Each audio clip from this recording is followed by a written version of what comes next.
ముందుగా స్టవ్ మీద కడాయి పెట్టుకొని స్టవ్ ఆన్ చేసుకొని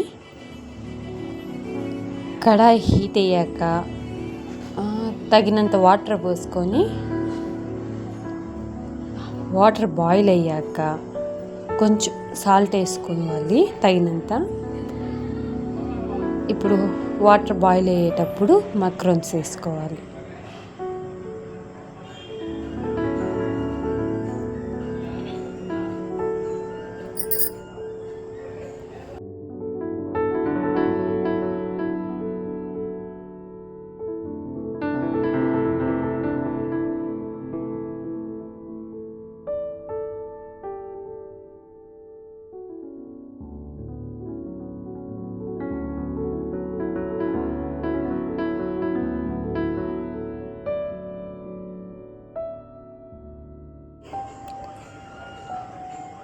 బాయిల్ అయ్యాక వాటర్ స్టైన్ చేసుకొని మళ్ళీ స్టవ్ మీద కడాయి పెట్టుకొని 3 టేబుల్ స్పూన్స్ నూనె ఆయిల్ వేసుకోవాలి. ఆయిల్ హీట్ అయ్యాక సన్నగా తరిగిన పచ్చిమిరపకాయలు,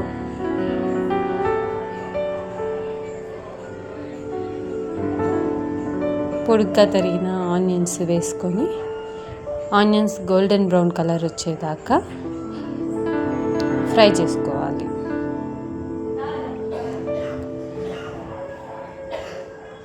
ఆనియన్స్ గోల్డెన్ బ్రౌన్ కలర్ వచ్చింది. ఇప్పుడు స్లైసెడ్ టమాటాస్ వేసుకోవాలి.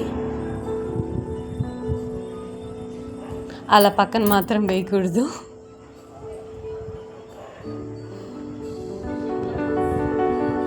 మీరు మాత్రం జాగ్రత్తగా వేయండి.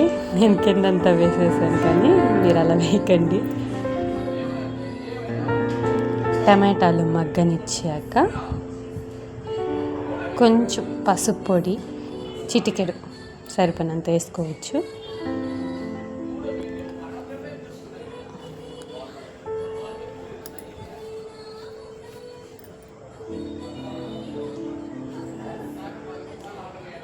కొంచెం బాగా మగ్గనియాలి టమాటాలు.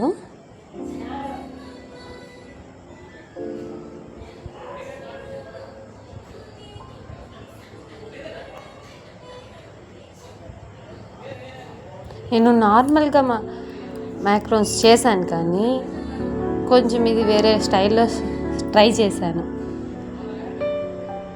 నేను కూడా ఫస్ట్ టైమే ట్రై చేయడం. ఇప్పుడు కొంచెం chilli sauce, green chilli sauce, ఇది ఫస్ట్ టైం ట్రై చేస్తున్నాను. ఎలా వస్తుందో తిన్నాక చెప్తా. మీరు కూడా ట్రై చేసి చెప్పండి ఎలా ఉందో. కొంచెం టమాటా కెచప్, కొంచెం సోయా సాస్ వేస్తాం.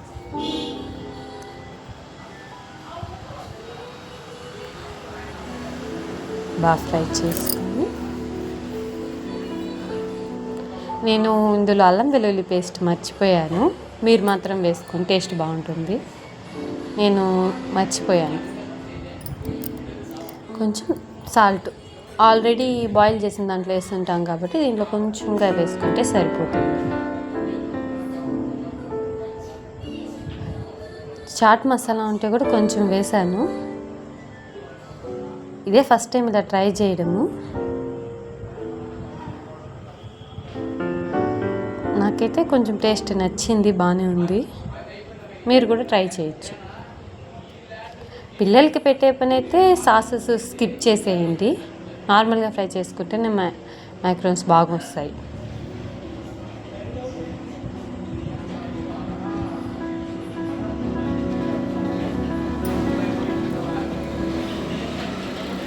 మసాలా అంతా పట్టేలాగా బాగా కలపాలి.